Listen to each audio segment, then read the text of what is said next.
इस मूवी की शुरुआत में हम एक लड़की को देखते हैं जो जोर जोर से चिल्लाकर मदद मांग रही होती है, लेकिन तभी वहां पर कोई आता है और उस लड़की को मार देता है। इसके बाद हम अरुल और विजय को देखते हैं जो दोनों इंजीनियरिंग स्टूडेंट होते हैं और यह AR के इंजीनियरिंग कॉलेज में जा रहे होते हैं जो जंगल के बीचों बीच होता है। दरअसल ये इसी कॉलेज के फर्स्ट ईयर में अपना एडमिशन लेते हैं। इसके बाद ये कॉलेज पहुंचने के बाद अपने रूममेट माइलो से मिलते हैं। रात को अरुल को पास में एक बिल्डिंग दिखाई देती है, तब उसे माइलो बताता है कि वो गर्ल्स हॉस्टल है। इसकी अगली सुबह प्रोफेसर सभी स्टूडेंट से उनका इंट्रोडक्शन लेते हैं और सभी स्टूडेंट को वार्न करते हैं कि उनका कॉलेज और हॉस्टल जंगल के बीच में बना हुआ है, इसीलिए किसी भी स्टूडेंट को बाहर घूमना नहीं है क्योंकि जंगल के अंदर कई खतरनाक जानवर रहते हैं। विजय को लगा था कि उसकी AAA ब्रांच के अंदर सुंदर सुंदर लड़कियां होंगी, लेकिन ऐसा नहीं होता है। तभी माइलो उन्हें कैंटीन में ले जाता है जहाँ पर पकौड़ों के लिए स्टूडेंट की भीड़ लगी होती है और वहीं पर सुंदर लड़कियां भी होती है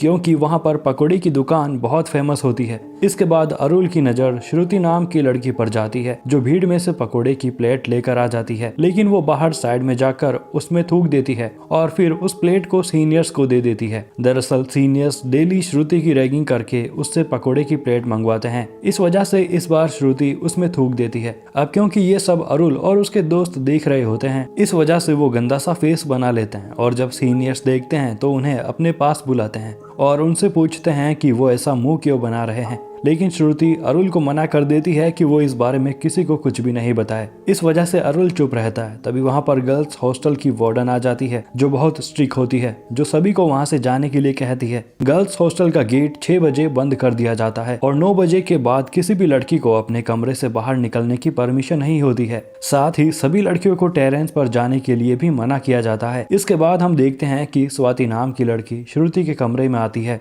उस कमरे में रिया नाम की लड़की भी होती है और फिर इन तीनों में अच्छी दोस्ती हो जाती है। रात को जब स्वाति वॉशरूम जाती है तब वहां पर स्वाति को किसी के होने का एहसास होता है, इसीलिए वो जल्दी से वहां से वापस आ जाती है।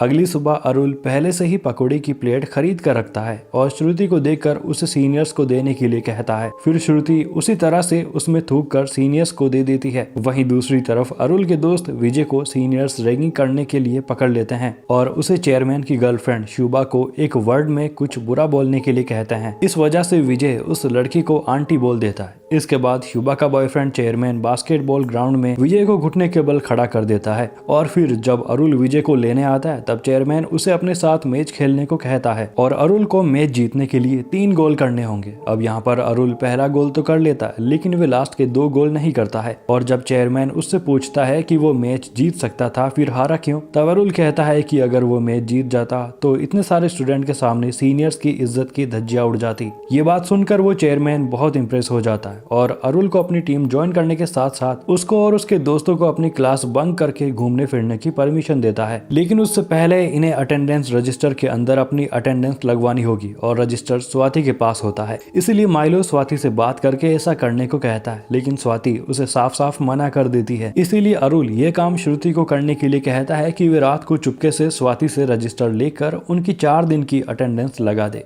पहले तो श्रुति मना कर देती है, लेकिन जब अरुल उसकी कैंटीन वाली फोटोज दिखाकर उसे ब्लैकमेल करता है तब श्रुति उनका काम करने के लिए मान जाती है। इसके बाद श्रुति और अरुल एक दूसरे के काफी क्लोज आ जाते हैं और जब रात को स्वाति स्केचिंग कर रही होती है तब उसे बाहर किसी की आवाज सुनाई देती है, इसीलिए वो इस बारे में श्रुति और रिया को बताती है। लेकिन जब ये तीनों बाहर देखती है तो इन्हें कोई भी नजर नहीं आता है, लेकिन जब स्वाति अकेले एक बार फिर से नजर करती है तो उसे एक आदमी दिखाई देता है, इसीलिए वो डर कर तुरंत दरवाजा बंद कर लेती है। इसके अगले दिन जब स्वाति कपड़े धो रही होती है तब उसके साथ श्रुति भी होती है, लेकिन वो अरुल से बात करते करते नीचे चली जाती है। जब स्वाति अपने कपड़े सुखाने लगती है तब कपड़े सुखाने की कोई जगह नहीं बची होती है, इसीलिए वो टेरेस पर चली जाती है और अपने कपड़े सुखाने लगती है। लेकिन तभी उसे एक आदमी दिखाई देता है जिसे देखकर स्वाति काफी डर जाती है, लेकिन तभी वो आदमी उसे अपने साथ ले जाता है। इसके अगले दिन जब 2 लड़के सिगरेट पीने के लिए कॉलेज के पीछे आते हैं तब उन्हें स्वाति की डेड बॉडी दिखाई देती है, जिसके बारे में वो कॉलेज में बता देते हैं और फिर श्रुति और अरुल भी वहां पर पहुंच जाते हैं। इसी बीच वहां पर पुलिस भी आ जाती है। स्वाति की बॉडी पर काफी जख्म के निशान होते हैं और उसके चेहरे पर किसी तेंदुए या चीते के पंजों के निशान भी होते हैं, इसीलिए सभी को यह लगता है कि स्वाति को किसी तेंदुए ने मारा है और प्रिंसिपल इस मामले को दबाने के लिए पुलिस को रिश्वत देती है, क्योंकि अगर इस बारे में बाहर किसी को पता चला तो उनके कॉलेज कॉलेज की बदनामी होगी। अगले सीन में हम देखते हैं कि स्वाति के माता पिता आते हैं जो बहुत दुखी होते हैं क्योंकि उन्होंने अपनी बेटी को उस कॉलेज में पढ़ने के लिए भेजा था, लेकिन अब उन्हें उसकी डेड बॉडी ले जानी पड़ रही है। श्रुति उन्हें स्वाति का सामान देती है, लेकिन वो उसकी मेमोरी के लिए उसके ड्रॉ किए हुए स्केच अपने पास रख लेती है। श्रुति अरुल को बताती है कि स्वाति ने दरवाजे के बाहर किसी को देखा था, लेकिन उन्होंने उसकी बात पर यकीन नहीं किया और अब श्रुति को ऐसा लगता है कि स्वाति को किसी टाइगर ने नहीं मारा है, लेकिन अरुल उसको इस बारे में ज्यादा नहीं सोचने को बोलता है। इसके बाद 6 महीने बाद का सीन दिखाया जाता है जहां अरुल से उसकी सीनियर लड़की माया मिलती है जो उससे पूछती है कि क्या उसके पास स्वाति की ओरिजिनल स्केचिंग है। अरुल कहता है कि हाँ, लेकिन वो श्रुति के पास है। इसके बाद अरुल स्केचिंग को लेकर माया के पास आ जाता है। स्वाति ने बालकनी से किसी आदमी को स्केच किया था और माया के पास भी उसकी दोस्त पूर्णिमा की एक स्केचिंग होती है और उसने भी 4 साल पहले स्वाति के जैसे सेम किसी आदमी की परछाई बनाई थी जब वे फर्स्ट ईयर में थी और उसकी मौत किसी टाइगर की वजह से नहीं बल्कि किसी दूसरे कारण की वजह से हुई थी। अब रात को अरुल अपने सीनियर की मदद से लाइटिंग वाला प्रोजेक्ट बनाकर श्रुति को हैप्पी बर्थडे विश करता है, लेकिन तभी अरुल के साथ साथ उसके दोस्त गर्ल्स हॉस्टल की छत पर एक आदमी को देखते हैं जो पूरा काला होता है। अगले दिन ये बात प्रिंसिपल को पता चल जाती है कि अरुल और उसके दोस्त गर्ल्स हॉस्टल में गए थे, इसीलिए प्रिंसिपल उन्हें वार्न करती है कि अगर वो फिर से गर्ल्स हॉस्टल में गए तो उन्हें डिसमिस कर दिया जाएगा। अब अरुल उस काले आदमी के बारे में प्रिंसिपल से बात करता है, लेकिन प्रिंसिपल को अरुल की बात पर यकीन नहीं होता है। इसी बीच गर्ल्स हॉस्टल की वार्डन अरुल और श्रुति को एक साथ देख लेती है, इसीलिए वो भी अरुल को वार्न करती है कि अब वो कभी गर्ल्स हॉस्टल के अंदर नहीं दिखना चाहिए। इसके बाद अरुल और उसके दोस्तों को पता चल जाता है कि स्वाति की मौत के पीछे का कोई दूसरा कारण है, इसीलिए फिर वे माया के पास जाते हैं और यहाँ पर माया उन्हें कहती है कि अगर हमें इस मिस्ट्री का पर्दाफाश करना है तो सबसे पहले यह पता लगाना होगा कि अब तक कितनी लड़कियों की मौत हो चुकी है। इसीलिए अरुल चोरी चुपके से प्रिंसिपल के ऑफिस से रजिस्टर लेकर आ जाता है, जिससे उन्हें यह पता चलता है कि उससे पहले 8 लड़कियों की मौत हो चुकी है और एक लड़की के पिता तो इसी कॉलेज के वॉचमैन रह चुके हैं। इसीलिए अरुल उस वॉचमैन से मिलता है जहाँ पर उन्हें एक कमरे से किसी के चिल्लाने की आवाज सुनाई देती है और वो उसी वॉचमैन की बेटी होती है जो अब उस इंसिडेंट की वजह से पागल हो चुकी है। इसके बाद वो वॉचमैन बताता है कि उसकी बेटी मनी पढ़ने में बहुत होशियार थी, लेकिन एक दिन वो अचानक से गायब हो गई और वॉचमैन ने उसकी बेटी को हॉस्टल, कॉलेज सब जगह ढूंढा, लेकिन वो उसे कहीं पर भी नहीं मिली। इसीलिए दुखी होकर फिर अगले दिन उसने प्रिंसिपल को कहा कि वो उसकी बेटी की मिसिंग कंप्लेंट करना चाहता है, लेकिन प्रिंसिपल ने उसे मना कर दिया था क्योंकि प्रिंसिपल को सिर्फ अपने कॉलेज की रेपुटेशन की पड़ी थी। लेकिन बाद में वॉचमैन को पता चला कि उसकी बेटी कॉलेज के पीछे मरी पड़ी है। जब वॉचमैन वहां पर गया तो उसने देखा कि उसकी बेटी काफी जख्मी है, लेकिन उसकी सांसें चल रही है। इस वजह से उसे हॉस्पिटल ले जाया गया, जहां पर मनी ने अपने पिता को बताया कि उसे एक काला आदमी किडनैप करके जंगल में ले गया था, जहां पर एक लड़की थी जो उसे भागने को कह रही थी, लेकिन उस आदमी ने उस लड़की को पत्थर से मार दिया और फिर उसी पत्थर से उसको भी मारा।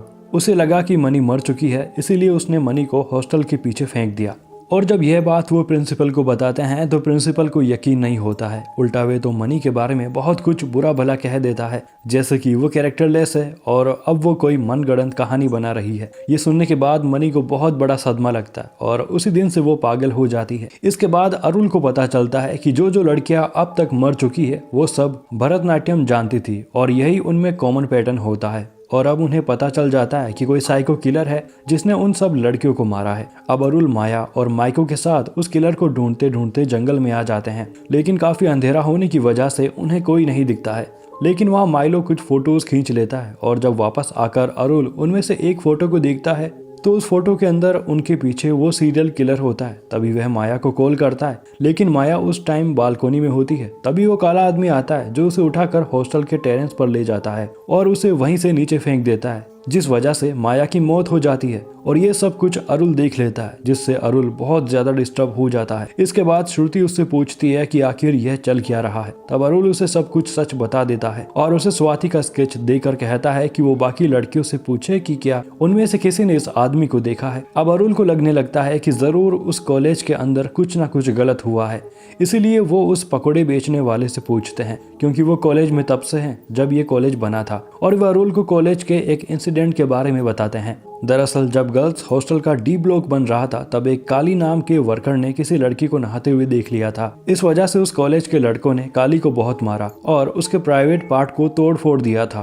और जब पुलिस स्टेशन में उसने अपना और अपने गांव का नाम बताया तब तुरंत इंस्पेक्टर ने उसे जेल में डाल दिया। दरअसल काली का बचपन से ही दिमाग हिला हुआ था और 20 साल पहले इंस्पेक्टर काली के गांव में कांस्टेबल था। काली की उम्र उस टाइम 15 साल की थी और तभी से वो लड़कियों को नहाते हुए देखता था। और एक दिन जब वे एक बक्से में लड़कियों के बालों को डाल रहा था तब उसके पिता ने उसे देख लिया था और काली के हाथों में खून भी लगा था। और जब उसके पिता ने इसके बारे में पूछा तो काली अपने पिता को जंगल में पुरानी जगह पर ले गया जहां उसने 2 लड़कियों को बहुत ही बेरहमी से मार दिया था। तब उन्हें वहां पर पता चला कि उनके बेटे की दिमागी हालत सही नहीं है, इसीलिए उन्होंने खुद ही लड़कियों को दफना दिया। लेकिन एक लकड़हारे ने उन्हें ऐसा करते हुए देख लिया और फिर सारे गाँव वालों को बता दिया। इस वजह से अपने बेटे काली को बचाने के लिए उसके पिता ने सारे इल्जाम अपने ऊपर ले लिए और गाँव वालों ने काली के सामने ही उसके पिता को जान से मार दिया। उसके बाद जब गाँव में 3 टूरिस्ट लड़कियां घूमने आई तब काली ने उनमें से 2 को मार दिया, लेकिन एक लड़की भाग गई थी और उसने पुलिस को काली के बारे में सब कुछ बता दिया, जिस वजह से पुलिस ने काली को गिरफ्तार कर लिया। और पूछताछ के दौरान पुलिस को इन सब इंसिडेंट के बारे में पता चला। लेकिन कुछ साल बाद ही काली जुबेनार होम से भाग गया था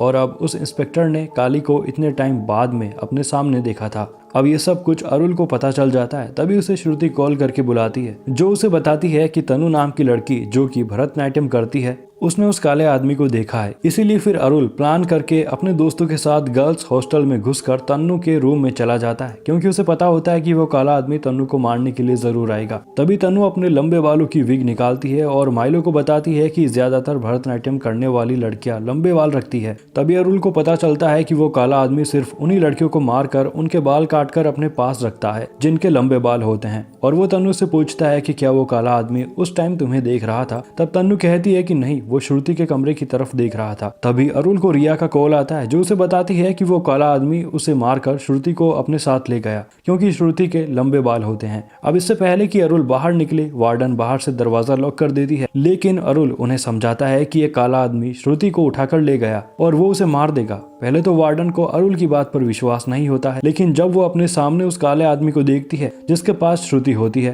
तो वो तुरंत दरवाजा खोल देती है। लेकिन वो काला आदमी श्रुति को अपने साथ जंगल में ले जाता है और फिर अरुल भी अपने दोस्तों के साथ जंगल में जाता है और उसे वहां पर एक घर दिखाई देता है, जिसके अंदर जाने पर अरुल को श्रुति मिल जाती है जो चेन से बंधी होती है। लेकिन उस टाइम काली वहां पर नहीं होता है और अरुल श्रुति को लेकर गर्ल्स हॉस्टल आ जाता है। लेकिन जब इस बारे में काली को पता चलता है तो वे श्रुति को वापस लाने के लिए गर्ल्स हॉस्टल में चला जाता है। पहले तो अरुल और उसके दोस्त लोग काली को रोकने की बहुत कोशिश करते हैं, लेकिन काली ताकतवर होता है, इसीलिए वो उसे रोक नहीं पाते हैं। सभी लड़कियां भी डरकर अपने अपने कमरे में चली जाती है और काली बड़ी ही आसानी से श्रुति को पकड़कर वापस अपने साथ ले जाने लगता है। लेकिन अरुल काली को पकड़ लेता है। काली अरुल को बहुत मारता है, लेकिन तब भी अरुल काली को कसकर पकड़ लेता है और फिर सारी लड़कियां मिलकर काली को बहुत मारती है और वे काली को अपने पैरों से तब तक मारती रहती है जब तक कि उसकी मौत नहीं हो जाती। और आखिरकार यहाँ पर काली की सांसें टूट ही जाती है और वह मारा जाता है। इसके बाद कॉलेज के ओनर को और साथ में प्रिंसिपल को अपनी लापरवाही की वजह से गिरफ्तार कर लिया जाता है और साथ ही उन पुलिस वालों को भी सस्पेंड कर दिया जाता है जिन्होंने मरी हुई लड़कियों की इन्वेस्टिगेशन नहीं की थी। और दोस्तों, इसी के साथ यह मूवी यहीं पर खत्म हो जाती है। दोस्तों, मैं पूरी उम्मीद करता हूं कि आपको ये वीडियो पसंद आई होगी। अगर ऐसा है तो आप वीडियो को लाइक जरूर करें और दोस्तों, इसी तरह की और वीडियोस को देखने के लिए आप हमारे YouTube चैनल को सब्सक्राइब जरूर करें।